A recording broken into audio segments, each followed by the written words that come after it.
Preview. Kita mau bahas nih, ya kan, bareng-bareng, ya kan, bareng-bareng mengenai mungkin dimulai dengan prospeknya kali ya. Betul. Prospeknya dan sebenarnya BRI itu lagi mau ngapain sih dengan isu, dan kebetulan besok adalah Kumdet. Nah, nanti di akhir sesi saya akan jelaskan mengenai apa itu Kumdet, kemudian bagaimana cara menebusnya, ya kan, apa yang terjadi apabila kita tidak menebus, dan apa yang terjadi dengan ex-date. Nah, saya akan jelaskan satu persatu hal tersebut. Mungkin bisa dibantu teman-teman daripada Konferensi mana paguyupan Pak Fat. Oke. Oke. Nah, mungkin saya dengar-dengar sini ada investor milenial ya. Perwakilan wakil paguyupan ya yang milenial. Oke. Udah siapin bahan? Udah. Pakai mic dong, Pak. Gak kedengaran. Udah, Pak. Oh, kok Pak sih? Iya kan? Om. Om Pipa. Oke, coba kita coba melihat sedikit ya bagaimana sebenarnya dari teman-teman ini. Lihat daripada Sabang BRI, kok juga jadi kaku gini sih? Tahu nih. Kita dari selaku paguyuban kita kasih pembukaan dulu sebentar kali ya Pak ya. Iya. Jadi kalau misalnya buat apa?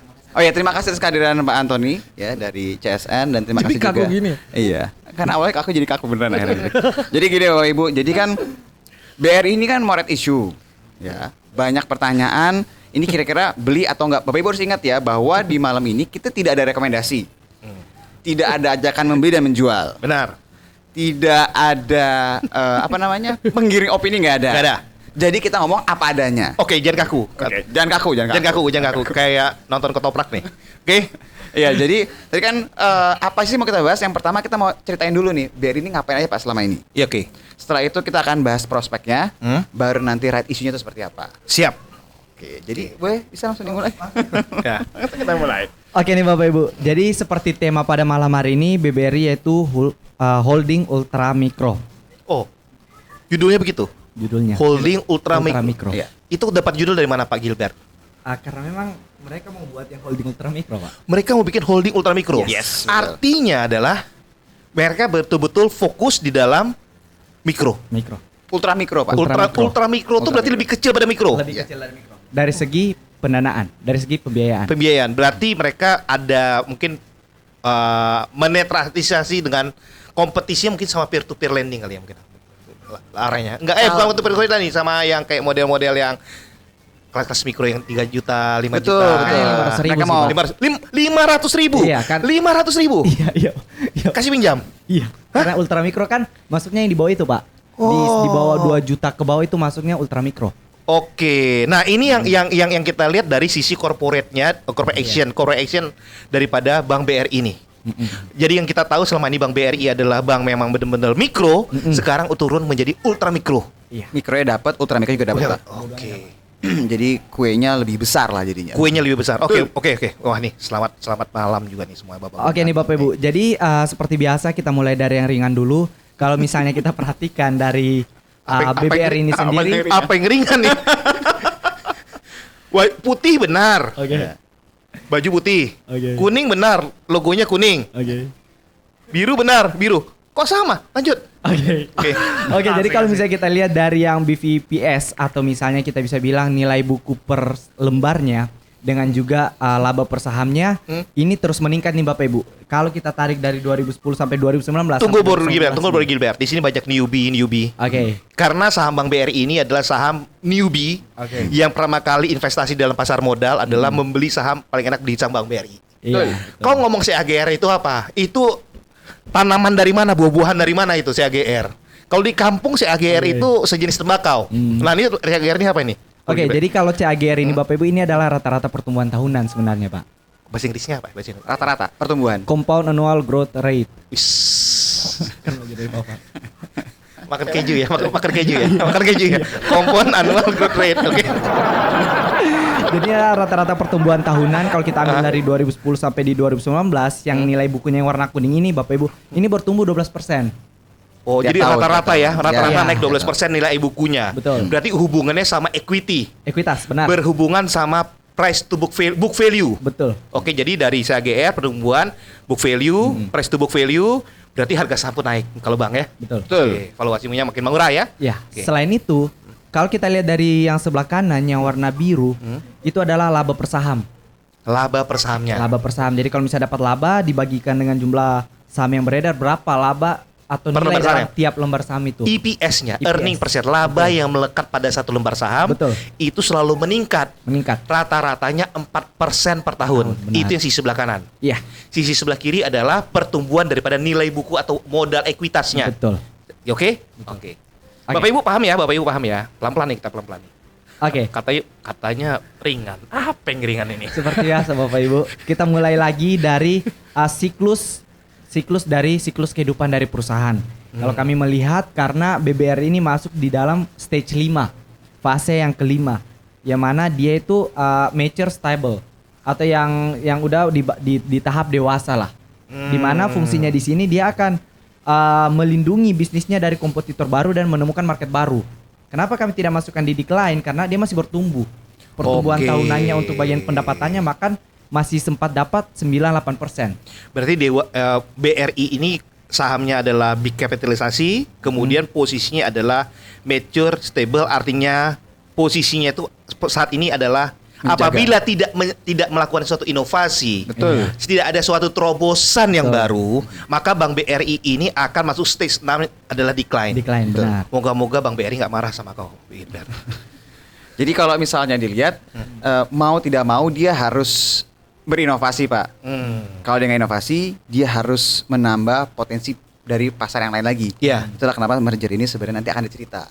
Oke, ini yang cukup menarik ya. Iya. Betul. Menarik ibaratnya Menolak turun. tua-tua keladi. Iya. Menolak Menolak turun. turun sebenarnya. Menolak tua. Iya. Iya kan? Betul. Menolak tua. Oke. Ini menarik, cukup menarik ya. Ini adalah kinerja BBRI dibandingkan yang BUMN lain di semester 1. Nah, kalau misalnya yang warna hijau berarti dia yang paling oke dibandingkan yang lain nih. Wah, kebetulan saya kerjasama dengan Mandiri Sekuritas. Ada Bank Mandirinya. Oke. Pertumbuhan lebih bagus. Oke. Bapak, ini benar cari benang merah. Iya, pertama ya. Sambung-sambung. Sambung-sambungnya benar. Oke, jadi kalau kita lihat sejauh ini BBRI memang yang paling unggul pertumbuhannya dari segi net profit atau di bagian laba bersih. Memang kalau misalnya kita perhatikan di 2020 kemarin semester 1 itu agak drop, tetapi kalau waktu recovery-nya kalau kita lihat paling cepat. Gitu. Oke. Recovery paling cepat, jadi ibaratnya dia juara 1 di antara 3 ini, dia juara 1 di bagian pertumbuhan laba bersih secara tahunan. Pertumbuhan laba bersih net profit marginnya. Iya. Tapi pertumbuhan Net profitnya. kreditnya ranking 2. Ranking 2. 2, ya kan? Dana pihak ketiganya bertumbuh ranking 3. 3. Kita ada 3 kontestan ya. Dari 3 kontestan. Jadi kita ada 3 kontestan yaitu Bank BCA, Bank BRI dan Bank Mandiri. Iya. Ya kan? Kemudian dari NP itu net profit. Net profit. Net profitnya dia ranking 1. Yang Dia satu. ranking 1. Oh, laba paling gede. Iya, karena recovery-nya yang paling cepat sih kalau Pertumbuhan kita lihat. dari- Karena di 2020 kemarin growth-nya cukup dalam. ROE-nya nomor 3. Nomor 3. Dan net profit NPL-nya NPL-nya tuh non-performing loan. kredit macetnya Iya. itu nomor 3 juga. 1. 3 dia paling Paling besar. Paling besar. Oh, paling besar. Iya, Iya, besar. paling besar. Iya. Oke, berarti NPL-nya cukup gede ya. Cukup gede memang. Cukup gede ya, tapi ya beti-beti lah ya, beda tipis ya. Benar. Beti-beti ya. Tetapi yang menariknya net profit marginnya itu Hmm. gede ya, 22% ya. Berarti kalau saya sih sebagai newbie beli saham ini setahun bisa naik 22% lah. Kalau bertahan. Estimasinya. Saya nggak rekomendasi loh. Nggak. Karena kan ngomongnya kan laba melekat pada satu lembar saham. Iya. Bener kan? Betul. Kalau misalnya saya beli sahamnya sekarang harga segini di Januari, satu tahun laba perusahaan ini naik 22%, berarti harga sahamnya naik 22%. Logikanya begitu. Logikanya. Iya. Logikanya. Betul. Kadang-kadang bisa 100% juga sih. Oke, amin. Oke, lanjut ya. Oke, jadi kalau misalnya kita lihat yang BBRI memang jagonya urusan segmen mikro nih Bapak Ibu. Kenapa? Karena kalau kita lihat yang sebelah kiri itu adalah pangsa pasar dari BBRI untuk di mikronya. Bahkan kalau di 2016 selalu sempat 49,8%, kemudian di kuartal 1 2021 itu pangsa pasarnya 65,4%. Tunggu. Gua coret-coret nih biar pada paham nih. Gua nggak bisa coret-coret deh. Nggak boleh ya? Baru. Nggak apa-apa. Kamu lanjut. Oke, lanjut Bet. Mana sersen tadi Bet?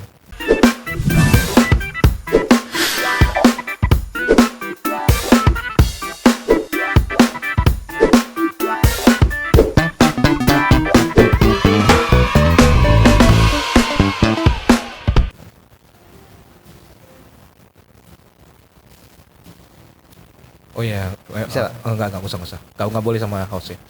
Oke, lanjut ya. Oke. Kalau bisa, soalnya tadi saya hide, Pak. Oh iya, oh. Bisa. Coba enggak usah dikait. Udah. Dah. Udah saya buka. Oke. Jadi tahun berapa tadi Pak Gilbert? Di tahun 2021, Q1 2021 semester 1 Ini ya, kuartal 1 65. 65,14%. Iya. Oke, dia punya Pangsa pasar pada segmen mikro. mikro. Benar. Oke. Dan ini diproyeksikan akan mencapai 70% di 2025 nanti, Pak. 70%. Iya. Dimakan semua sama dia mikronya. Makanya, Pak. Iya. Dibilang jagonya urusan mikro. Wah, Iya. Dan kemudian kalau Hebat ya. misalnya kita perhatikan, memang untuk komposisi kredit dari total keseluruhan dia yang paling besar, cukup besar untuk komposisi kreditnya nih.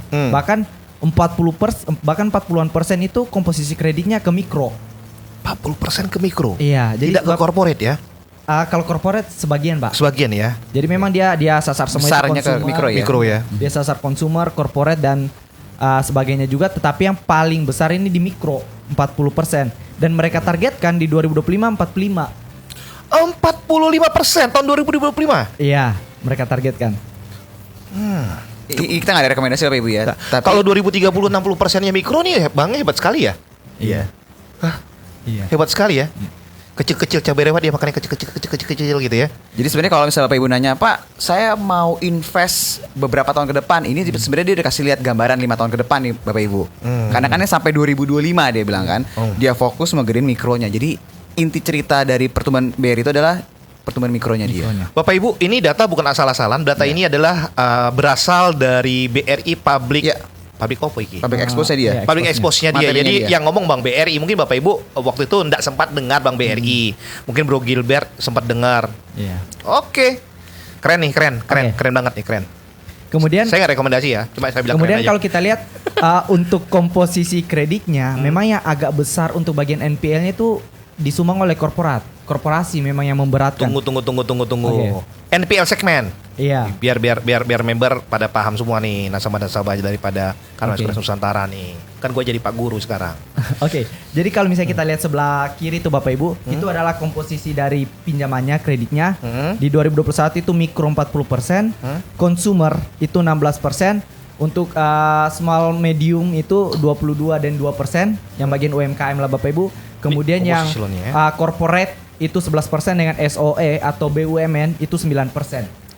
Oke. Oke. Bapak Ibu perhatikan warna ini ya. Nah, tapi ternyata kalau kita lihat yang menjadi pemberat NPL-nya itu bukan dari mikro, Tapi dari korporasi dan juga 11,8% itu dari corporate. Iya. Kemudian SOE-nya 1,2%. Dari BUMN sekitar satu. Tunggu ya, yang warna abu-abu ya, abu-abu dari small, SME ya. SME ya, bukan SMA ya. SME. Siap makan pulang, SMP namanya. Iya. Nah, ini sebenarnya menarik nih Bapak Ibu. Kenapa? Karena gini, kalau mikro itu kan dia satu pinjamannya paling besar ke mikro. Biasanya logikanya harusnya mikro itu untuk Berisiko. pembayarannya bisa jadi tersendat-sendat. Betul. Kan ibaratnya karena itu kebanyakan ke bagian usaha-usaha yang skala kecil. Tetapi kalau kita lihat justru yang mikro yang kredit Iya. macetnya paling rendah. Padahal pada saat COVID katanya mikro yang Wong cilik problemnya, yang kena. wong cilik yang kena ya. Iya. Tapi kalau lihat dari data sini, wong ciliknya paling kecil. paling kecil. Tahun 2020 NPL-nya cuma 0,8% loh Bapak Ibu. Dan tahun 2021 1,53%. Betul. Malah corporate-nya gede. Berarti kalau dia rubah segmen itu ke ultra mikro, berarti dia mau safe play ya. Dia punya potensi menjaga risiko kreditnya bisa lebih kecil. Lebih kecil. Tapi margin lebih besar. Iya. Iya. Betul. Bisa lebih 22% dong. Kok kena Bisa ketawa sih? lanjut lagi. Boleh lanjut lagi ya? Tapi balik lagi Bapak Ibu bisa lihat ya, kalau kita lihat dari gambaran yang NPL segmen ini, mungkin Bapak Ibu ngerasa, Pak jangan terlalu detail dong. Gini Bapak Ibu, supaya kita paham narasinya, supaya kita sama-sama lihat. Kalau Bapak Ibu perhatikan memang dari sisi perubahan ya, kalau misalnya Bapak Ibu lihat ya, ini sebenarnya dari tahun 2016 sampai tahun 2020 lah ya, angkanya memang dia cukup stabil ya. Betul. Porsi NPL by segmennya kalau dilihat dari sisi yang yang mikro sama yang consumer ya, angkanya tuh nggak terlalu beda jauh gitu kontribusinya. Jadi memang kalau boleh dilihat, dia memang kalau boleh dibilang cukup stabil gitu loh, ngejaga resiko dari sisi NPL untuk mikronya. Memang berarti dia fokusnya emang di situ. Iya. Dia tahu cara mengendalikan dari sisi resiko di situ gimana. Oke, lanjut. Nah, seandainya tadi ya NPL-nya kan tadi 3,27% kalau saya nggak salah. Iya. Ini kuartal 1 itu memang paling banyak disumbang ya jelas dari corporate dan SOE kan. SME. Iya. SME-nya ya. Ya, untuk yang di bagian BUMN juga lah, yang bagian korporasinya. Kalau seandainya itu porsinya mungkin diperkecil lagi bukan 11%, bisa jadi NPL-nya bukan 37 mungkin lebih rendah lagi. Lebih rendah lagi. Oke. Iya. Gitu. Nah, kemudian kalau kita lihat recovery rate-nya cukup menakjubkan nih Bapak Ibu. Kenapa? Karena gini. Ketika perusahaan itu hapus buku, itu belum tentu itu akan langsung kayak dilupakan, enggak. Tetapi masih ada bisa ditagih sebenarnya. Gitu, masih bisa ditagih. Yang ditagih itulah namanya recovery income. Nah, kalau kita lihat contohnya nih. Di sini untuk hapus bukunya anggaplah 1 miliar. Tetapi kemudian recovery income-nya itu 500 juta, berarti recovery rate-nya 50%. Itu cukup besar. Kenapa saya bilang ini cukup besar? Karena kalau kita bandingkan yang BTPS kan ultra mikro, recovery rate-nya cuma 1%. Gitu, jadi ibaratnya dia masih cukup agresif menagih utang yang dihapus bukukan. Gitu, dia cukup agresif menagih utang yang dihapus bukukan. Nah, itu dihapus bukunya itu karena Pembukuan, Pak. pembukaan. Jadi misalnya ada pinjaman, terus dilihat kayaknya ditagihkan udah nggak bisa gitu berarti ya. Iya. Akhirnya dimasukkan dalam kategori dihapuskan dari buku. Iya. Kalau dihapuskan dari buku artinya si bank ini akan menanggung rugi berarti ya. Iya. Karena kan ditagih nggak bisa. Jadi dianggap jadi rugi. Tapi sama si BRI dia masih mau usaha lagi. Masih mau usaha lagi. Meskipun udah dikeluarkan dari Iya. list yang bisa ditagih, ternyata ditagih masih bisa balik lagi uangnya. Bisa. Itu disebut namanya recovery rate. Recovery rate. Oke. Dan Tinggi ya? recovery rate-nya ini cukup besar. Porsinya bahkan di atas 30-40% nih Bapak Ibu. Gitu, jadi ibaratnya kita bilang cukup agresif lah mereka menagih yang kredit dihapus bukukan tadi. Nah, kemudian fee income-nya juga menarik. Jadi kalau misalnya dari perbankan itu dia bukan hanya mendapat dari bunga kredit tuh Bapak Ibu, tetapi ada fee lain. Gitu kan? Vivi. Itu Bu. Itu Vivi, ya. Vivi yang lain. Pendapatan biaya lain. Pendapatan lain. Ada pendapatan lain. Nah, justru pendapatan lain inilah yang sebenarnya cukup sangat penting lah bagi suatu bank. Bahkan kalau kita lihat di luar sana, terutama bank-bank yang udah berubah segmennya ke digital gitu kan, yang ke digital, mereka lebih banyak memfokuskan di fee income. Oke. Kenapa? Karena margin kalau misalnya bank digital itu di luar sana marginnya udah tipis Bapak Ibu. Indonesia ini masih sangat syukur marginnya 5%. Di luar negeri 1%, 2%, 3%. Sangat-sangat rendah, makanya mereka lebih fokuskan ke fee income. Sejauh ini untuk fee income dari BBRI masih cukup bagus, bahkan masih di atas 20-an persen. Oke. Gitu. Fee income-nya 20%, pendapatan bunganya 73%. Iya. Buat Bapak Ibu yang bertanya maksudnya fee lain tuh maksudnya gimana sih Pak? Kan bisnisnya bank itu adalah meminjamkan uang kan. Iya. Nah, jadi Bunga. orang naruh uang, naruh tabungan, naruh deposito, terus uangnya sama si bank dilempar lah sama yang meminjam. Iya. Dari yang minjam dia dapatlah bunga. Iya. Itu adalah pendapat utamanya bank. Oh, iya. Tapi kalau si bank ini misalnya dia itu bisa untuk dapat pendapatan dari biaya transaksi dari transaksi luar negeri. Terus misalnya Atau ada komisi asuransi. komisi asuransi. Iya. Itu adalah pendapatan yang di luar pendapatan bunga atau yang tadi si Gilbert bilang adalah fee income atau fee yang lainnya gitu. Fee yang lain. Ya, fee. Dan kalau dilihat dari secara tren dari 2016 sampai dengan 2020 itu porsinya makin lama makin besar ya. Iya. Nah, Ya, oke. Oke. ya biaya bayar transfer betul ya, benar. Oke, mungkin ada pertanyaan nih, corporate mengapa nggak achieve? Apakah tergantung besaran kreditnya? Karena gini Bapak Ibu, di perbankan itu ada istilahnya kayak gini. Misalnya saya meminjamkan 100 juta ke 100 orang. Itu lebih bagus ketimbang saya meminjamkan 100 juta kepada 2 orang. Resikonya lebih Iya, terdiversifikasi. resikonya lebih terdiversifikasi. Sebenarnya itu juga target daripada business plan company-nya ya. Iya. Ya dia tengah jalan tuh mau berubah seperti apa ya kalau melihat skala prioritasnya ya. Betul. Pipelines-nya. Gitu Bapak Ibu. Nah, kemudian ini yang dikatakan sebenarnya udah satu ibaratnya satu bocoran lah dari direktur utama dari BRI Pak Sunarso. Kenapa? Di 2020 dia bilang bahwa kita akan go smaller, go shorter dengan go faster. Jadi kita dari mikro mau lebih kecil lagi, mau temponya lebih pendek lagi dan mau lebih cepat lagi. Lebih lincah mau dong berarti. Lebih lincah lah. Ini udah dari 2020 sebenarnya dia udah bilang. Go smaller artinya lebih kecil. Kecil lagi. Jadi dari mikro sebenarnya ke ultra mikro. Shorter tuh Lebih pendek. Lebih pendek. apa yang pendek? Jangka waktunya. Jangka waktu ataupun dari pinjamannya juga. Oke, berarti mitigasi risikonya jelas dong. Kalau Iya. ngasih orang pinjam 5 tahun dengan pinjam orang 6 bulan kan 6 bulan lebih cepat baliknya. Iya. Tapi ada yang bilang, Pak, tapi ada yang ngomong, Pak, keren kali ini scalper dong berarti. Dengan go faster. Berarti dia pakai time frame technical analisisnya nih yang 15 menit nih. Karena mungkin dengan dia seperti ini, dia bisa lebih manage resiko lebih bagus ya. Iya benar. Go faster berarti lebih cepat. Cepat, kita harus cepat lagi. Luar biasa. Kenapa? Pakai mic-nya Bro Gilbert. Kenapa dia- Gak usah goreng bro. Kenapa dia mau lebih Lebih dekat. Lebih dekat. Oke. Kenapa dia mau lebih dia lebih tertarik nih dari BBR ini, kenapa lebih tertarik mau lebih kecil lagi? Karena ternyata kalau menurut kami dia sebenarnya tergiur dari cuannya BTPS, Pak. Kenapa kok tadi awal nggak keluarkan BTPS? Kenapa Bank BCA, Bank BRI sama Mandiri? Karena secara size, Pak. Iya, Secara market nggak bisa begitu market dong. kapitalisasi, Nggak, secara likuiditas. nggak bisa begitu dong. Secara market cap nggak bisa dibandingkan. Bukan nggak bisa dibandingkan, tapi memang lebih besar. Tapi sekarang gini, Nggak apple to tapi sekarang apple. ini bahasanya. Kalau BRI, Pak Fat nggak bisa beli.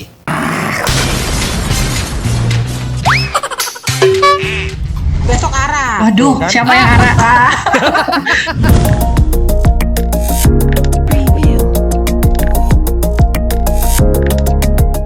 Nggak bisa. BTPS bisa beli. Bisa dong. Karena syariah. Iya. Tapi kenapa nggak dimasukin awal, Pak Fat? Apa kenapa nembak saya sih? Titipan Pak Fat sebenarnya ini, Pak. Oke, enggak. Jadi jadi roadmap bisnisnya si BRI ini sama BTPS mirip ya, mungkin. Mungkin ya. Lebih tepatnya dia melihat bahwa si BTPS ini seperti seakan-akan di lautan itu sendirian aja dia mengarungi Iya. gitu loh, Pak. Oh. Dengan yang ultra mikro seperti tidak ada persaingan di sana. Sedangkan secara jaringan BRI kita tahu kan dia sampai ke pelosok-pelosok pun ada. Oh iya, harus. Nah. Iya. Benar, karena kalau kita lihat dari imbal hasil labanya ini Yang BTPS yang bahkan lebih besar dari BBCA nih Bapak Ibu. 26%. Kenapa? Karena margin ROE-nya ya, ROE ya? ROE-nya. ROE. Karena margin pembiayaannya itu besar. Net profit marginnya setahu saya BTPS juga gede. BTPS Betul. itu gede. Marginnya memang besar tuh Bapak Ibu. Margin ibaratnya margin bagi hasilnya, karena BTPS itu margin bagi hasilnya lebih besar. Kenapa? Karena dia nggak pakai kolateral kan. Jadi ibaratnya resiko yang dia tanggung lebih besar. Jadi supaya untuk mengkompensasi resiko itu margin harus diperbesar. Oke, itu perlu suatu strategi sih. Iya. Betul. Ya, strategi ya. Kayak paguyupan panen saham nih misalnya diikat sama dia. Kau ngasihkan diri ke Gilbert, suruh aku ngawasin ke kau. Iya. Tapi Ya kan? memang gitu caranya. Ya kan aku kan ngasih contoh. Gak usah kan ditunjuk-tunjuk gitu loh, Bapak. Gak usah tunjuk-tunjuk gitu loh. Aku kan dari CSN. lupa. Ketika boleh kaku, Pak. Jadi kalau oke.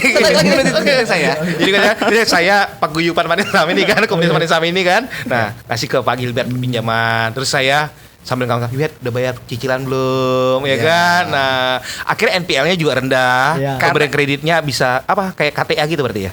Tanpa agunan ya? Iya, Di BTPS-nya. Dia kurang. Karena kalau misalnya yang nagih itu misalnya orang di sekitarnya, dia akan lebih enggan untuk tidak membayar kan. Itu model bisnis yang sangat luar biasa. Betul. Nah ini jadi ada pertanyaan nih, jadi mengapa income-nya tumbuh tapi harga sahamnya hanya di range 3.000 sampai 4.000? Nah, jawabannya nanti di Jawaban nanti Ya. setelah minggu depan.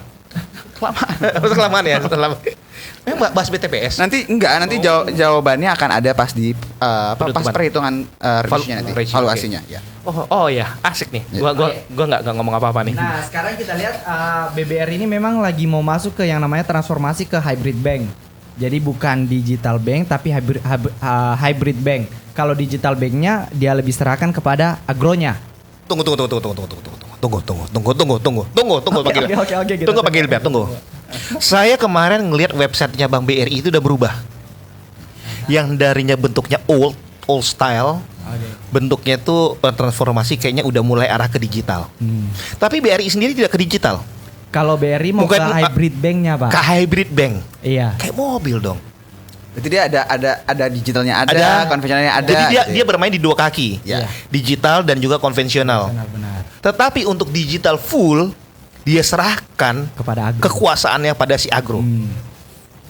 Bahasanya kan begitu toh. Ya kan? Iya, benar.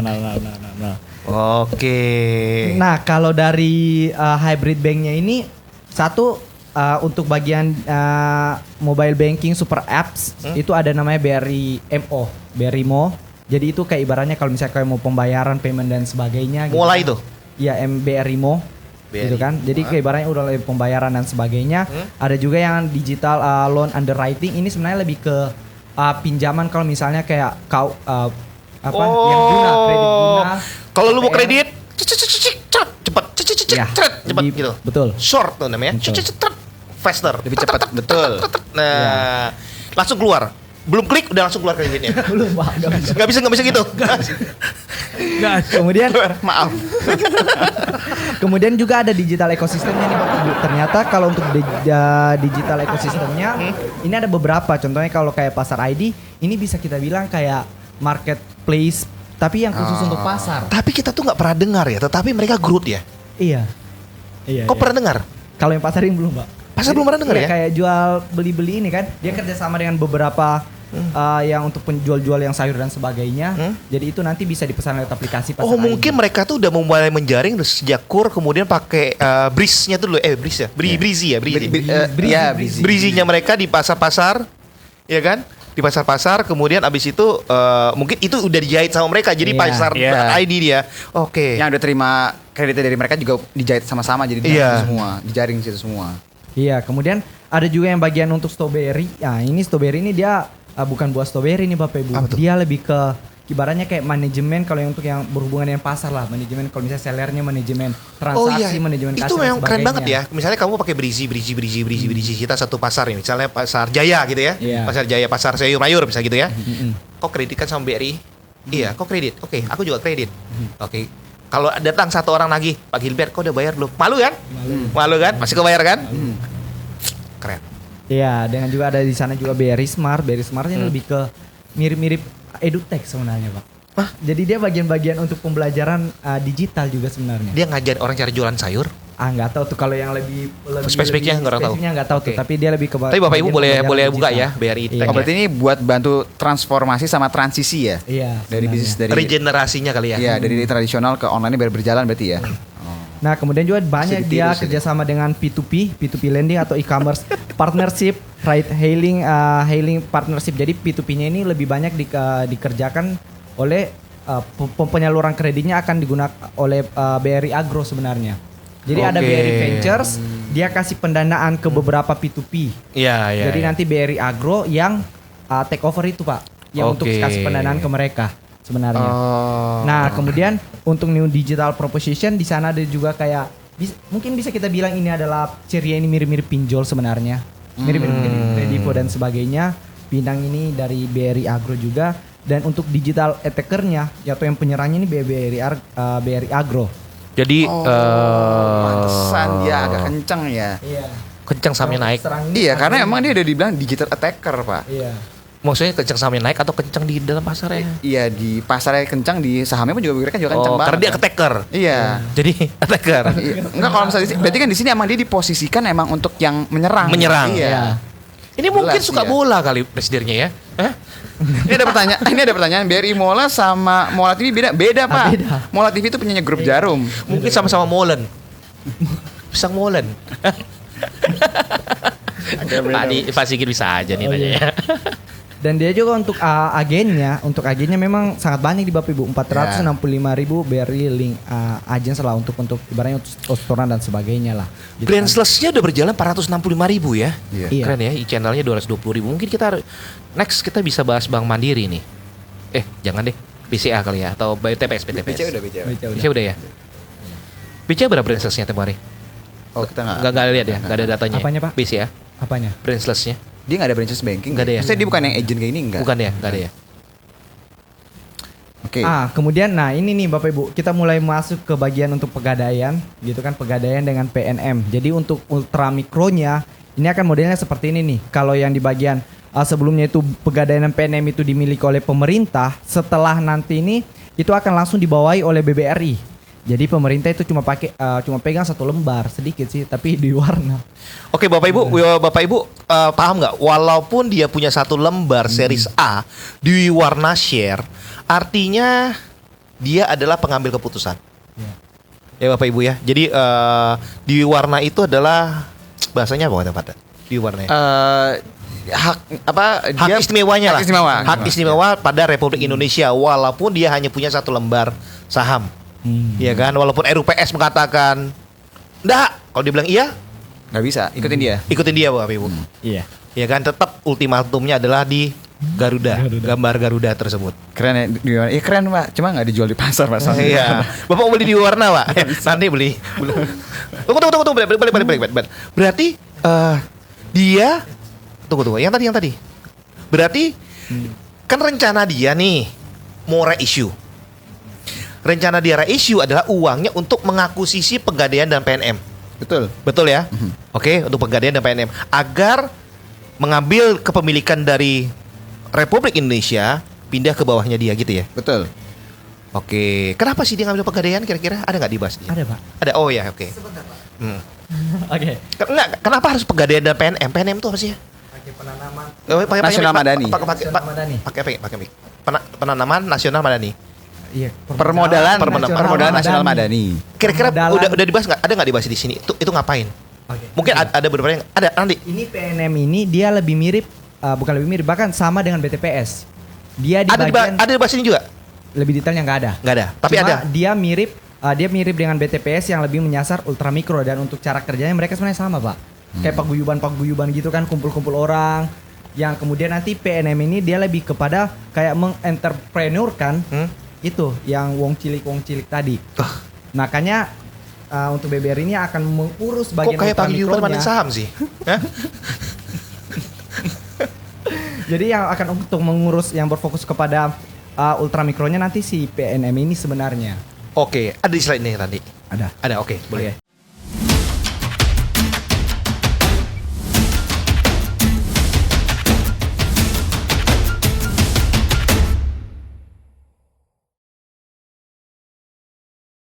Coba sebelum kita pindah ke slide-nya, ini yang di bagian kanan paling atas tuh dibilang bahwa government will exercise its right in non-cash in kind. Berarti dia tidak ada transfer uang ya, nggak ada pembayaran ya. Dia Jadi kasih saham. Oh, oke. Sama kayak waktu BRIS kemarin berarti ya. Waktu di merger tidak ada penambahan uang Pak, tapi asetnya jadi masuk di bawahnya BRIS semuanya. Jadi BRI-nya dapat uang nanti dari ininya publik kan. Dari exercise. Kayaknya ada cerita lanjutannya sih pasti habis Ini pasti dari cerita lanjutan Iya, nggak mungkin stop di sini. yang stop di sini nih Iya. setelah reissue nih.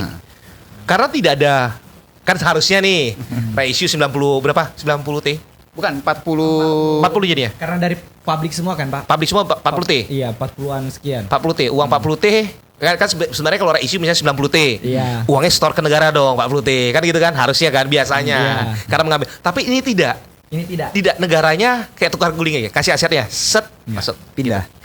Ya, jadi nanti yang memang rencananya mereka yang uang yang dari reissue ini mereka akan lebih perkuat untuk permodalan dari Pegadaian dan PNM ini. Dan reissue ini, Dana reissue-nya. dana reissue ini sebenarnya publik doang nih ya. Iya, dia akan salurkan ke PNM dengan Pegadaian.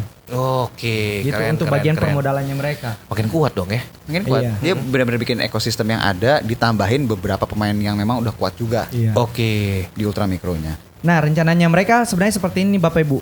Jadi satu PNM ini akan memperkuat mereka yang tidak terjangkau oleh bank.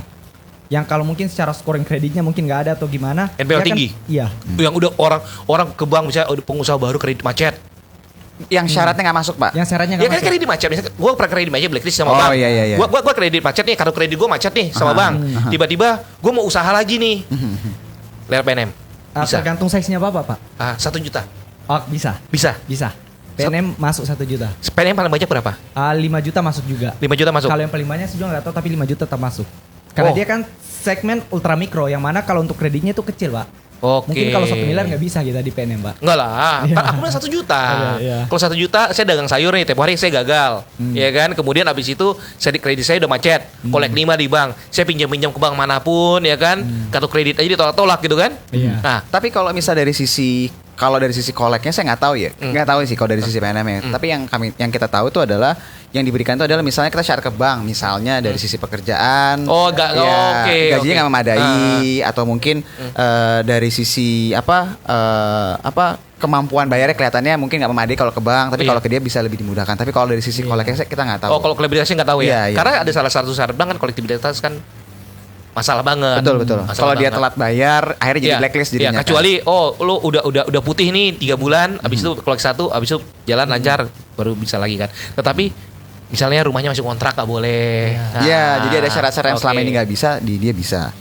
Nah, kemudian yang fungsinya Pegadaian BRI ini akan mengintegrasikan sebenarnya. Jadi kalau misalnya yang butuh produk-produk baru gitu kan, entah produk apa itu nanti bisa di handle sama Pegadaian dengan juga untuk BRI. Dan yang terakhir yang bagian untuk upgrade-nya, mereka percaya bahwa suatu saat nanti ultramikro ini ketika sudah menjadi entrepreneur, kemudian dari untuk kebutuhan dari pembiayaannya lebih tinggi daripada ultramikro, maka bisa dinaikkan, di-upgrade segmennya jadi mikro. Oke. Jadi gini misalnya Pak, misalnya ada pedagang di pasar, dia jualan kerupuk nih Pak. Dia omsetnya misalnya sebulan 5 juta gitu kan. Awalnya mungkin dia akan pinjam PNM dulu nih. Ketika mulai bisa berjalan, dia mulai agak naik kan size-nya kan. Jualan kerupuknya mungkin sebulan udah jadi naik 15 juta. Nah, dia mulai naik tuh jadi ke Pegadaian bisa. Oke. Nanti pasti mau naik lagi ke BRI. Jadi si BRI ini nangkep dari bawah banget. Iya. Kalau gua melihat dia edukasi. Betul. PNM, gua nggak punya duit. Iya. Gua nggak punya aset. Oke, gua nggak punya aset nih. Oke, dilihat saya seleksi. Oh, bisnis saya makin gede. Pada saat gede kan saya udah punya aset, minimal saya udah punya cicilan emas. Track ini record segala udah macam. ada. Ada record. Nah. Baru pinjam uangnya ke Pegadaian. Iya. Setelah Pegadaian misalnya dia udah bisa menembus dan udah bisa lebih gede lagi, Iya. Baru ya ke kan? BRI-nya. Baru ke BRI Mikro. Iya. Lama-lama dia jadi korporat. Iya, jadi sebenarnya konsep entrepreneur yang tadi Gilbert bilang adalah dia benar-benar membentuk jadi entrepreneur yang benar-benar dari sisi kualitas kreditnya pun juga bagus. Iya. Nah, Menarik dari, sih. dari Pak Alexander kalian mirip komunitas kita Pak Antoni. Menyasar orang cilik. Oke, dan ternyata Bapak Ibu kalau kita lihat Kali gue CSR. Kan dia bongkar lagi. Papat berat ya Papat. Oke, dan ternyata kalau kita lihat ketiga perusahaan ini adalah market leader di ininya mereka sendiri di bisnisnya mereka sendiri. Contoh BRI memang market leader di micro banking. Iya. Pegadaian market leader di bagian untuk gadai, gitu kan. Dengan PNM ini juga market leader di bagian ini yang Segmen yang nggak masuk ke perbankan. Iya. Karena kalau kita lihat dari data terakhir yang kita dapatkan di 2020 itu market share-nya berdasarkan customer itu 50-an%. BTPS cuma 22. Gitu. Kemudian kalau misalnya kita lihat inilah kira-kira gambaran dari bahwa untuk menyasar micro banking ini sangat-sangat menarik nih Bapak Ibu. Kenapa? Karena kalau kita lihat yang di sudut kanan itu yang paling bawah, wah ini besar sekali size untuk atau peluang untuk mikro dan ultra mikro. Di mana Wong cilik. ini ada sekitar 62 juta bisnis dan juga termasuk 57 juta bisnis yang memerlukan untuk pembiayaan untuk mikro, ultra mikro gitu kan. Sementara kalau yang di atas ini nggak terlalu besar memang secara size-nya nih Bapak Ibu. Jadi memang untuk yang di bagian bawah ini peluangnya besar sekali untuk bank mikro ini. Gitu kan. Nah, kemudian fungsi dari tujuan dari sebenarnya mereka membentuk untuk ekosistem dari ultramikro ini ada beberapa nih Bapak Ibu, ada 6 sebenarnya, atau lebih singkatnya sebenarnya mereka akan melakukan sinergi sebenarnya. Jadi satu, mereka akan menawarkan produk, berbagai macam produk, misalnya mau gade emas ada, misalnya mau untuk ada bank digital ada, super app ada dan sebagainya, ada berbagai macam produk yang bisa ditawarkan. Kemudian ada juga joint customer acquisition. Jadi BR ini dia memang punya beberapa agent, kan? Yang dimana nanti di agent itu misalnya saya datang Mitra. mitranya. Jadi di agent itu misalnya Sahabat saya datang, paling saham. saya adalah nasabah PNM, saya datang ke BRI Legend, bisa saya nanti di sana ditawarkan produk BRI atau cross selling lah. Iya. Ibaratnya cross selling. Dan kalau misalnya kita lihat juga di sana untuk customernya juga itu banyak nih Bapak Ibu, jadi gampang sebenarnya. Dan juga untuk pembayarannya yang micro payment ekosistemnya itu sangat-sangat banyak juga untuk pembayarannya, jadi lebih gampang. Dan juga untuk data analitiknya, jadi ibaratnya untuk memperkecil peluang dari potensi gagal bayar itu semakin besar nih Bapak Sebenarnya Ibu. ekosistem ya. Iya. Ekosistem betul. Customer-nya dapat, pembayaran dapat, kreditnya dapat, risiko bisa dijaga, datanya ada. Benar. Sama kayak kalian di panen saham ya. Iya. Kami. Kalian di panen saham ya.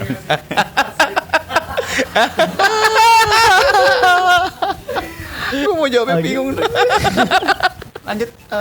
Nah, ini adalah sinergi dari mereka, di mana tujuannya BRI sendiri, mereka akan memperbesar yang namanya pertumbuhan dari pinjaman.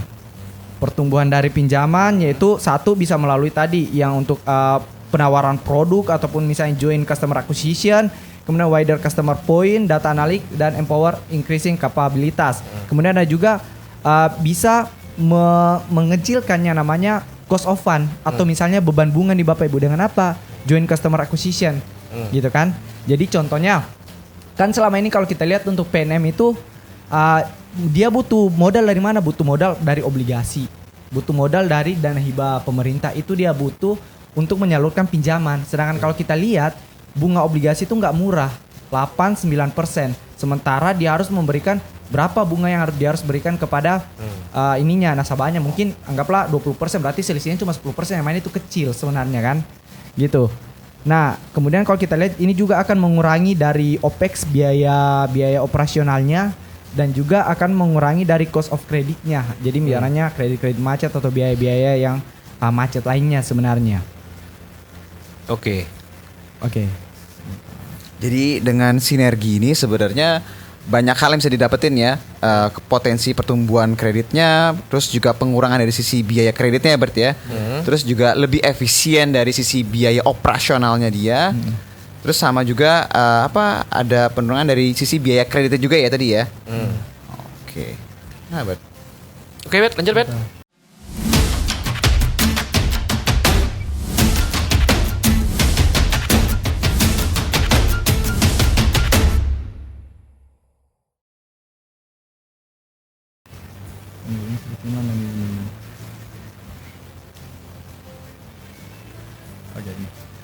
Nah, ini adalah kalau kita bandingkan mereka bertiga, sebenarnya Pegadaian PNM ini sehat. Jadi kalau misalnya kita berpikiran bahwa mungkin BRI ambil Pegadaian PNM ini supaya karena mereka adalah perusahaan yang sakit, sebenarnya nggak juga nih Bapak Ibu. Kenapa? Karena kalau kita lihat dari NPL, ini Pegadaian yang paling sudut kiri paling atas, NPL-nya bahkan lebih rendah dari BBRI. PNM pun lebih rendah dari BBRI. Tunggu warnanya kuning tuh apa? Biru Kuning. apa? Oh, kuning tahunnya ya? Oh, itu tahun-tahun. Oh, NPL. Sorry. Cara bacanya gua kan newbie. Ini baca NPL. Inilah tahunnya. Ya kan, berarti ini NPL-nya tahun yang 2019. Iya. Pegadaiannya segini. Oke. Ini total pendapatannya yang abu-abu PNM-nya turun ya. Iya. Oh ya 2019 2020. Inilah Pegadaiannya stabil. Inilah BRI-nya ya, turun ya. Iya. Okay. Jadi kalau kita lihat dari pendapatan, memang yang sejauh ini yang growth itu dari Pegadaian nih Bapak Ibu. Sedangkan untuk dari BBRI udah mulai slowing down. Nah, makanya tadi tuh kalau misalnya BBRI ini nggak ada inovasi baru, maka mereka akan bisa masuk ke fase yang decline, gitu kan. Sementara untuk PNM ibaratnya kita lihat mix lah untuk pertumbuhannya, kadang dia naik atau kadang dia turun. Sementara untuk margin laba bersih memang yang paling susah di sini PNM. Margin laba bersihnya bahkan cuma sekitar di bawah 5% nih. 5%, 10%. Ya, 1 tahun memang sempat di 30% karena dapat dana hibah sebenarnya. Jadi kita exclude kita keluarkan ya. Exclude lah. Jadi ibaratnya ini kita keluarin ya. Iya. Ini kita keluarin ya. Untuk margin laba bersihnya itu di bawah 10%. Kenapa? Karena tadi yang seperti kita bahas di awal. PNM ini ketika dia untuk membutuhkan modal untuk pembiayaan itu dia dapatnya dari obligasi. Satu, dia udah kena tuh potongan biaya obligasi 9% kan. Iya. Kemudian dia harus memberikan kredit anggaplah 20%, berarti dia cuma untungnya sekitar 10%. Gitu. Sementara kalau kita lihat BRI untuk suku bunga dasar kreditnya saja itu 8%. Tapi kan bukan 8% ininya, bisa jadi 15%, 20%. Kan bisa jadi untuk net interest marginnya. Dan Pegadaian sejauh ini memang masih cukup besar, tapi memang agak declining, agak menurun gitu kan secara margin laba bersih. Gitu. Nah, dari PNM ini juga yang menyebabkan margin laba bersihnya rendah karena tenaga kerjanya banyak. Jumlah pekerjaannya, staffnya memang banyak karena kan kebanyakan di mana? PNM ya. Karena dia sangat mikro ya. Iya. Kalau ultra mikro itu kan sebenarnya SDM-nya harus banyak. Iya, karena harus di lapangan ya. Melakukan ini kan pendampingan dan ya benar. Tetapi dengan BRI dengan bergabung dengan PNM, BRI kan nggak nambah employee, memperkuat. Iya. Iya kan, memperkuat ya. Jadi yang menariknya nanti PNM untuk bagian permodalan dia nggak perlu terbitkan obligasi, dia minta aja mungkin dari Ya. BBRI aja yang kasih dia ini kan. Ya. Channeling, jadi ibaratnya pembelian Loh, channelingnya kok kan. minta BRI sih? Kan isu besok. Iya, dapat 45 itu bisa dijadikan untuk pembiayaan nanti kan. Pak? Iya, benar. Jadi bisa jadi ini yang akan meningkatkan margin dari PNM nanti nih Bapak Ibu, dengan juga untuk margin dari Pegadaian. Iya benar. Jadi ada ibaratnya pemberian kredit, istilahnya kalau nggak salah channeling lah istilahnya. Channeling ya, iya channeling. Nah untuk nasabah dari Pegadaian hingga Juni 2021 itu sekitar 18 juta. Dengan PNM itu sekitar 10 juta. Kalau untuk BRI jujur kita belum dapat datanya benar-benar berapa nasabahnya, karena tiap ininya beda-beda untuk nasabahnya kan. Jadi kalau kita lihat, tapi untuk nasabah dari BBRI sebenarnya sangat banyak gitu kan, dibandingkan kalau PNM ini dengan Pegadaian kan memang nggak terlalu berpengaruh kalau secara nasabah. Iya, benar. Iya kan. Jadi sebenarnya sinerginya ini kalau kita lihat ya, ini sebenarnya secara keseluruhan positif ya. Iya, positif. Sangat positif banget sih sebenarnya. Saling mendukung ya kalau Saling kita lihat ya. mendukung. Karena kalau misalnya kayak buat PNM tadi seperti Gilbert bilang, bahwa ibu mungkin bingung maksudnya apa sih bunga obligasi apa segala macam. Bank itu dia bisa dapat marginnya atau selisih keuntungan terbesar karena kan dia dapat sumber pendanaan dari orang nabung. Iya. Orang naruh deposito. Dimana kalau misalnya bunga deposito dikasih berapa? 3% ya Bapak Ibu ya kan, yang penting udah tenang aja. Tapi kalau misalnya kayak si PNM ini dia harus dapetin obligasi. Benar. Kuponnya lebih gede, bisa 9%, 10%. Jadi marginnya udah habis. Jadi ini sinerginya akan sangat menarik sih sebenarnya. Benar. Buat semuanya. Berdasarkan data yang ada ya. Nah sekarang kita udah mulai masuk ke Right isunya isunya nih Bapak Ibu. Oke. Sebelum nanti saya serahkan kepada Enggak. Kau tuntaskan aja lah, enak kali. Enak kali aku jadi tamu, aku enggak tanya, enak banget aku. Enggak, saya tadi Bapak udah buka Excel kan. Enggak, dosa. Kau lanjutkan aja sampai selesai. Ya? Udah nanggung nih. Oke, Bapak Ibu sekarang yang punya saham Bank BRI sudah tahu apakah Bapak Ibu percaya atau tidak dengan bisnis plan-nya Bank BRI. Betul. Oke, Bapak Ibu ya. Itu dulu. Sekarang kita berbicara investor. Iya. Kalau Bapak Ibu ngomong jadi trader Lain. atau scalper, cocok lah yang faster, sorry. Charter. Iya, itu Bapak Ibu cocok lah, ya kan? Iya. Oke, kalau mau trading, silakan trading lah di saham yang diinvestasikan. Betul. Oke, kalau Bapak Ibu mau invest atau yang punya saham Bank BRI di harga 4.200, tiba-tiba lihat angka 3.400, apa yang harus dilakukan? Pertama kali, lihat, kita bukan beli grafik, tetapi kita beli prospek perusahaan. Betul. Ya, kita beli prospek perusahaan. Kalau Bapak Ibu percaya sama BRI, Bapak Ibu bisa invest. Kalau Bapak Ibu tidak percaya sama Bank BRI, Bapak Ibu jual. Kan gampang kan? Iya. Betul. Masalah percaya atau tidak percaya. Betul. Sekarang mari kita kulik-kulik portofolio Bapak Ibu. Dan kita akan hitung Kita akan hitung right issue ini. isu ini. Dan kita akan lihat apakah dia overvalue atau undervalue dengan kita lihat Enggak, valuasinya. Yang paling penting saya tebus atau enggak. Oke. Soalnya jawaban tebus atau enggaknya akan terjawab apakah dia fair value-nya, undervalue atau overvalue, Pak. Ini adalah dessertnya. Bapak mau Enggak. Mumpung ada Bro Gilbert nih lagi hot, ya kan? Lagi hot. nanya, Pak, ini bener nggak Pak? Udah jalanin aja. Oke. Kita hitung sama-sama. Kalau kau salah, Oke. ada CSN. Tenang aja. Oke. Ini udah kita hitung Bapak Ibu ya. Kita udah hitung dari sisi Bapak Ibu yang belum punya atau yang udah punya. Satu, kita udah hitung dari sisi harga wajar BRI. Ya, tolong dianggap ini disclaimer on. Disclaimer on. Bukan aja kan membeli teman jual. Ini harus tekanin dulu nih. Iya. Terus yang kedua adalah kita akan coba hitung harga teoritisnya berapa. Oke. Jadi supaya tahu nih apakah harga sekarang ini harusnya kan kalau gini Bapak Ibu, right issue itu dia ada namanya harga teoritis. Iya. Jadi nanti harga pasar tuh akan ngikutin harga teoritisnya. Iya. Apa itu harga teoritis? Bapak mau jelasin? Enggak usah. Oke. Enggak. Saya jelas gini. Right issue adalah right. Ya. Right dari dua kata, right dan isu. Right yang diisukan. Iya, right dan isu. Dua kata bahasa Inggris. Aku kan enggak kayak kau yang suka makan keju. CAGR. CAGR. Kau CAGR, awak pertumbuhan. Enggak bisa, Bet, nah kan? Ya kan? Jadi right dan isu. Oke. Isu menerbitkan. Ya, Menerbitkan. Right hak. Bukan kanan loh Bapak Ibu. Bukan kanan. Menerbitkan kanan, bukan. Right isu. Kau juga susah kali kau, Pak. CAGR. CAGR. CAGR ya. Oke, jadi menerbitkan hak. Jadi right issue itu adalah hak.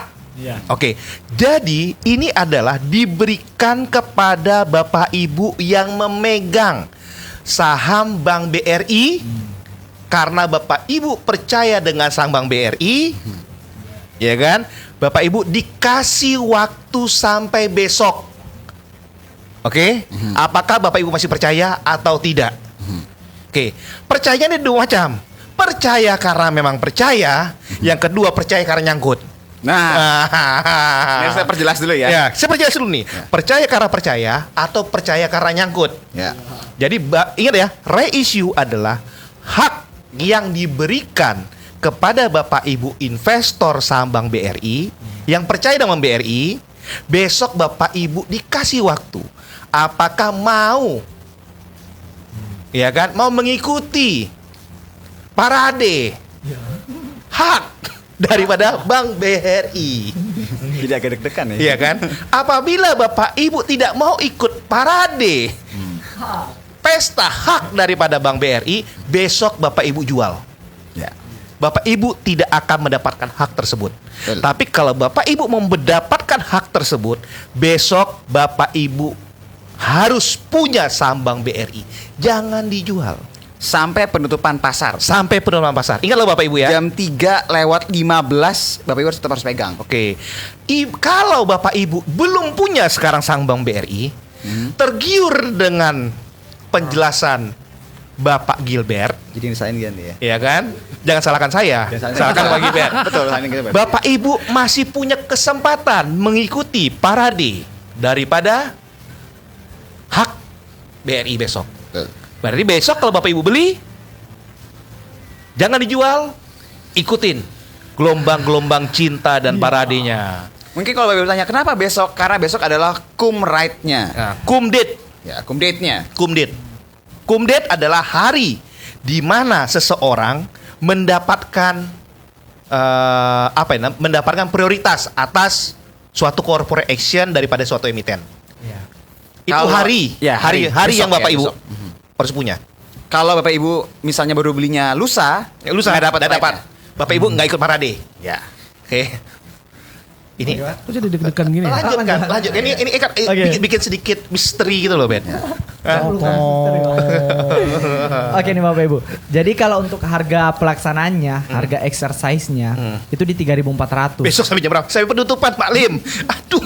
Jam 3.15 nggak boleh lepas. Tidak boleh lepas. Oke. Iya. Oke.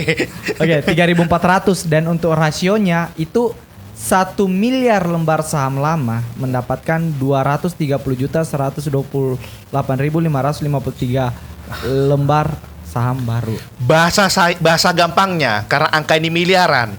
Iya kan?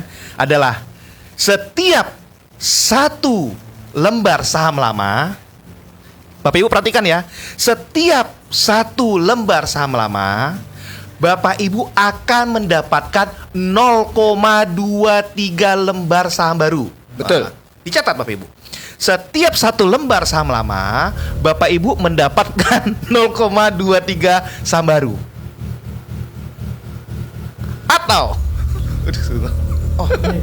Atau apabila Bapak Ibu punya satu lot saham lama, Bapak Ibu akan mendapatkan 0,23 lot saham baru. Ya. Ini kok kayak misteri gitu. Gue lempar mic loh, Ndrik. Ini kayak di kapal selam nih. Bapak Ibu ingat-ingat Oke ya ya, tadi ya. ingat ya. Rasionya ingat-ingat ya. Oke ya. Jadi ya Bapak Ibu ya. Gimana Pak Tony? Ulangi Pak Tony. Bener-bener kelewatan lah bener ya. Bapak Ibu, ini ada. Setiap satu lembar atau satu lot yang Bapak Ibu punya di portofolio, Bapak Ibu akan mendapatkan 0,23 lembar atau lot haknya atau saham barunya. Oke Bapak Ibu. Nah, di sini kok mau bahas yang lanjut, Bet? Yang lain? Ya, kita mau ngasih lihat secara harga teoritisnya sama Oke. harganya tuh under value atau over value. Oke.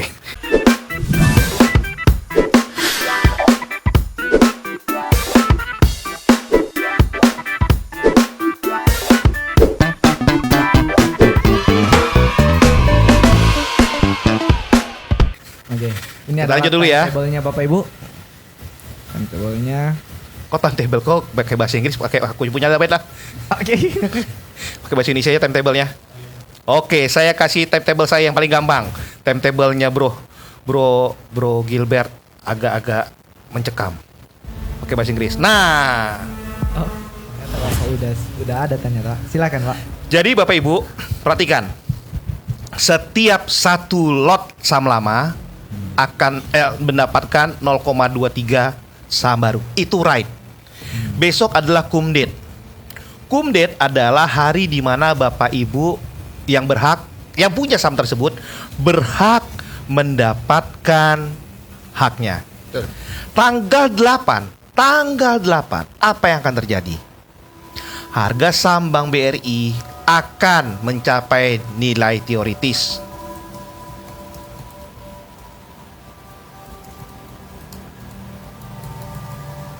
Teoritis ya. Bagaimana hitungannya? Nanti Pak Fat akan menghitung. Wow, makasih. Oke. Serem-serem. Perhatikan Bapak Ibu, ini bukan sulap, bukan sihir. Oke, apabila Bapak Ibu punya 10 lot. Oke, apabila Bapak Ibu punya 10 lot, tunggu ya, saya tulis dia. Saya pakai matematika.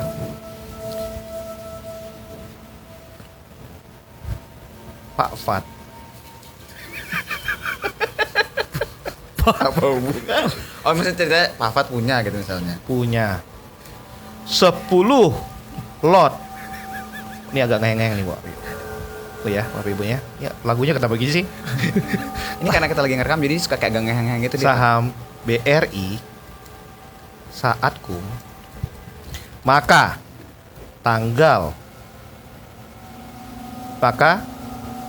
oke, Pak Fat akan dapat BRI. Pak Fat akan dapat BRI right. Duh, ini agak-agak ngeheng nih. Ya kan lagi ngerekam soalnya. Ya Bapak Ibu ya. BRI right sejumlah 2,3 lot. Oke Bapak Ibu. Karena lotnya ini tidak bulat Bapak Ibu. Lotnya ini tidak bulat. Apa yang akan terjadi? Bapak Ibu akan punya outlot. Oke. Nah, BRI right ini masa berlakunya adalah sampai tanggal 22 September tahun 2021. Benar, Ben? Apabila tanggal 22 September 2021 Bapak Ibu tidak melakukan menjual, tidak melakukan mengkonversi right-nya, maka reissue-nya akan hangus. Oke Bapak Ibu, perhatikan saya bicara ya. Apabila sampai tanggal 22 September tahun 2021 Bapak Ibu tidak menebus atau menukar saham Bank BRI right tersebut, atau Bapak Ibu tidak melakukan menjual, maka akan hangus. Ini diberikan haknya secara cuma-cuma oleh corporate action daripada Bank BRI. Betul. Apabila Bapak Ibu mau menjual, gua turunin lagi nih boy. Mau Menjual, maka Bapak Ibu lakukan di pasar tunai. Menjual akan dilakukan dilakukan di pasar Kayak film Insidious nih. tunai. Ngeri ya. Tunai dan hanya sesi 1. Kok ini dan hanya sesi 1. Oke Bapak Ibu, apabila Bapak Ibu ingin menebus, maka right tersebut kok lagunya gini sih. Terus kreatif banget ini ya. Sampai jadi kesel jadi. Maka right Rate tersebut akan ditebus di harga 3.400. Ibaratnya Bapak Ibu dapat kuponnya itu ditebus di harga, ditukar menjadi saham BRI di harga 3.400. Caranya bagaimana? Caranya tahu sekarang? Cara menebus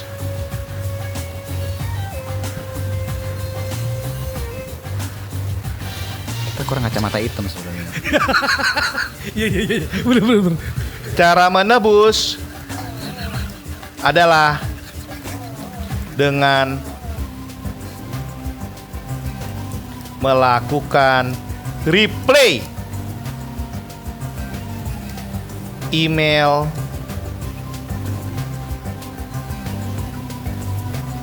Mansek. Karena saya dari CSN.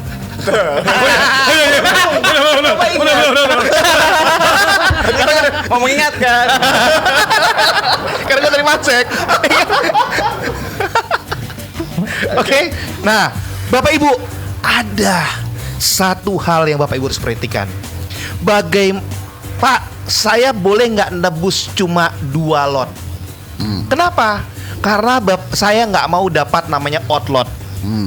Jadi Bapak Ibu cukup mereplay email Mansek bilang saya hanya menebus 2 lot. Betul Pak Fat?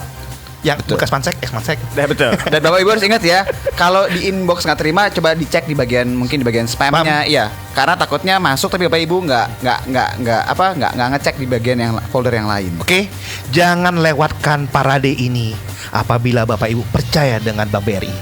Kalau nggak percaya Bank BRI, mau percaya sama bank apa? Tentu Bank Mandiri dan Bank BCA karena contohnya awal tadi. Oke, nah Bapak Ibu beri ya, lakukan email ke Mansek. Kalau hangus itu gone, hilang haknya. Kalau Bapak Ibu jual, bisa Bapak Ibu jual nanti di pasar tunai. Selama Periode tradingnya. trading date start tanggal 13. Betul. Jadi nanti Bapak Ibu akan terima BBRI strip R di portofolio. Jangan kaget atau takajui kata orang ngomong. Jangan kaget Bapak Ibu. Nah, sekarang Pak Antoni, kalau gitu ai tambah aja. Bahasanya ai tambah. Tambah berapa? 30 lot.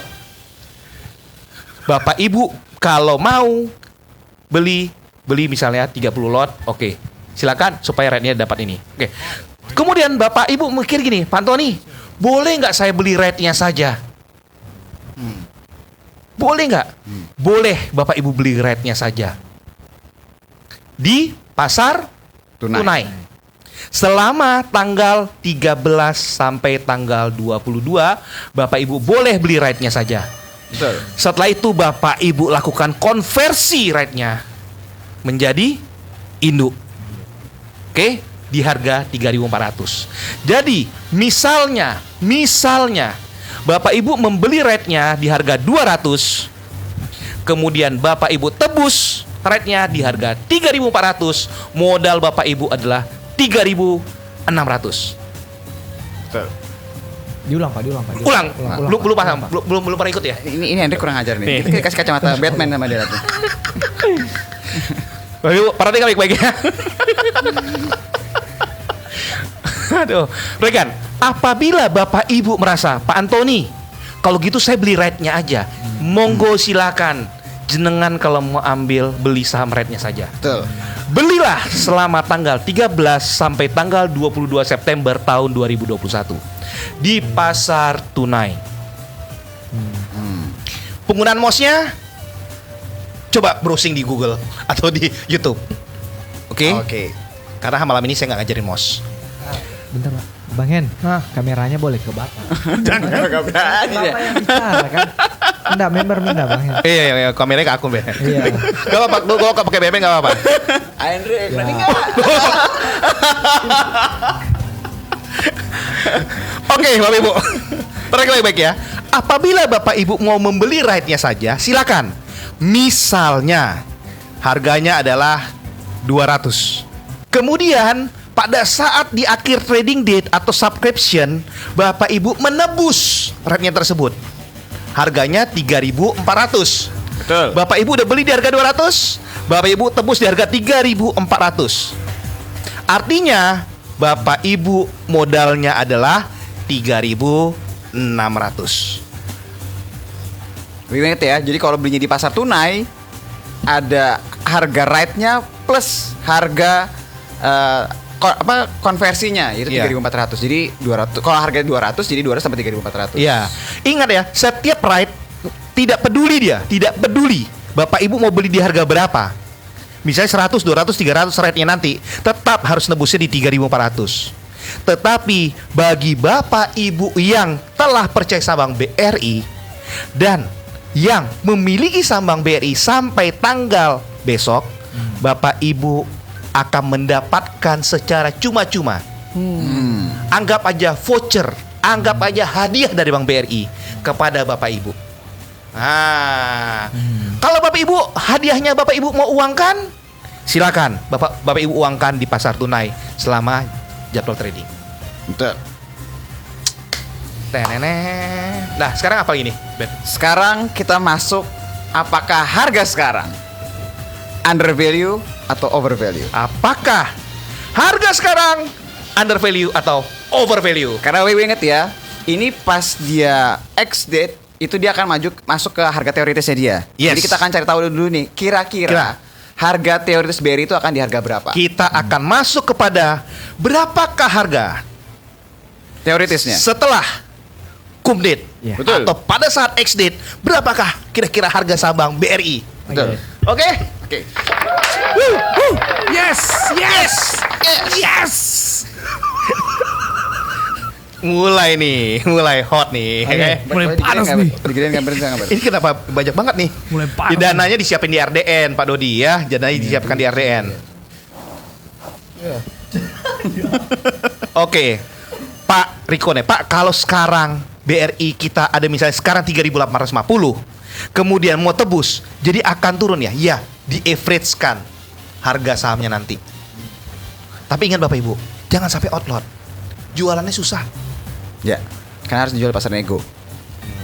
Oke Bapak Ibu, sebelum kita masuk ke harga wajarnya, kita lihat dulu nih harga teoritis. Jadi harga teoritis itu adalah harga nanti dia setelah dia right issue ini berjalan, ya setelah kumnya ini, dia akan berubah harganya di harga di pasarnya menjadi harga teoritis. Yeah. Harga teoritis ini adalah harga yang memperhitungkan harga lama dan harga baru. Karena Anda pasti akan bingung dong, Pak sekarang berapa penutupannya BRI? BRI berapa penutupan? 3.900 ya? 3.850 seperti. Coba sebentar, kita pastikan dulu BRI penutupannya berapa? 3.850. Outlot adalah saham yang tidak genap satu lot. Ya. Artinya misalnya cuma 23 lembar, Ya. karena satu lot adalah 100 lembar. Yang diperdagangkan satuan dalam pasar modal kita adalah lot, bukan lembar.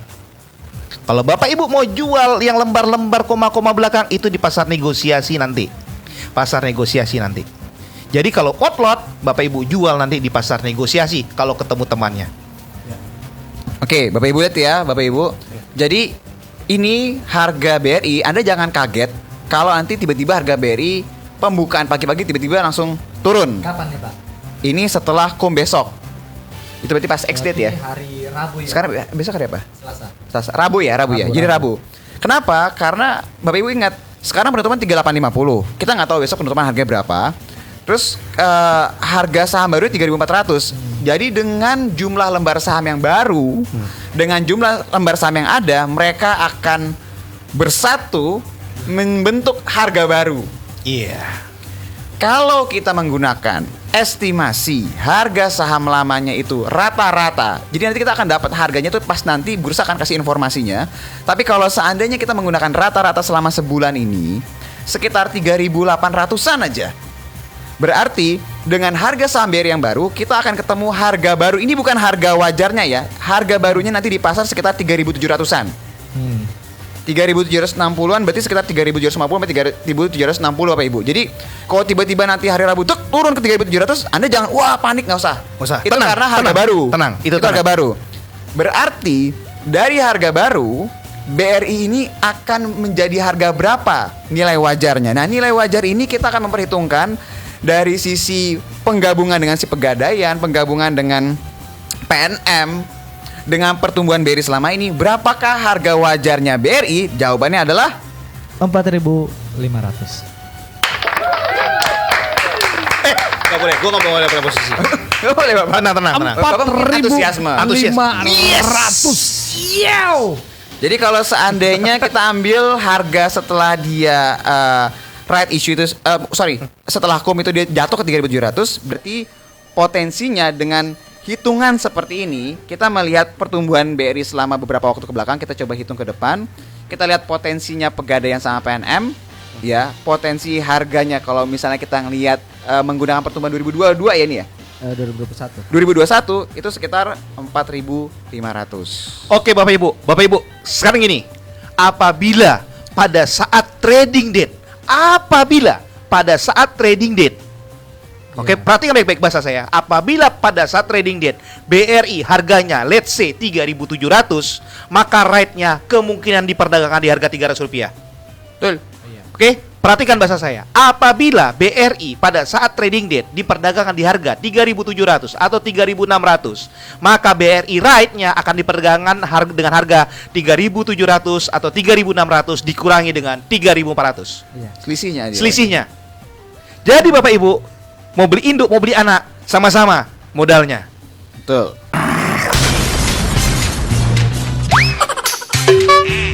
Besok arah. Waduh, siapa yang arah?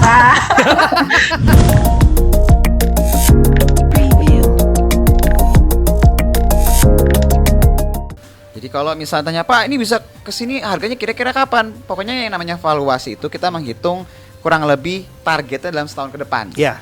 Jadi kalau misalnya menurut Anda dengan jangka waktu setahun setelah dia right issue, dari taruhlah nanti setelah harga right itu jadi 3.700 dia ke 4.500 sekitar 800 poin, itu berarti sekitar hampir 30% ya. Iya. Kalau menurut Bapak Ibu sekitar hampir 30% itu adalah dalam satu tahun untuk saham BRI itu menarik, ya berarti Anda pertimbangkan. Tapi kalau tidak, ya sudah, berarti tidak masuk sesuai dengan Kriteria. Itu aja. Itu Bu Evrina tadi udah dibahas ya. Kasih contoh dong. Misalnya saham lama sekian, lot rate-nya berapa, dan jika ditebus harga berapa, dan nggak tebus bagaimana gitu. Kan tadi udah dikasih contoh Bu Ervina. Nanti kita putar videonya setelah nanti Bu Ervina. Bu Ervina misalnya punya 10 lot dikalikan aja 0,23. Iya. Ibu kalikan aja 10 lot dikalikan 0,23. Karena satu lot saham lama mendapatkan 0,3 saham baru. 0,3 saham baru, maka ditebus di harga 3.400. Tapi ingat Bu Ervina, jangan 0,23, carilah jadi satu lot.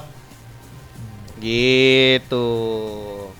Jadi buat Bapak Ibu yang sudah mendengar apa yang dilakukan sama BRI selama ini, prospek ke depannya, kalau menurut Bapak Ibu menarik, berarti right issue ini adalah menjadi salah satu cara untuk bisa average down sebenarnya. Siap. Atau belanja nambah lagi. Tapi kalau menurut Bapak Ibu, Pak, kurang oke nih kenaikannya, saya kayaknya lebih suka yang bank lebih kecil, ya silahkan lagi. Jadi kita hanya kasih lihat data, kita hanya kasih lihat narasinya sama hitungan.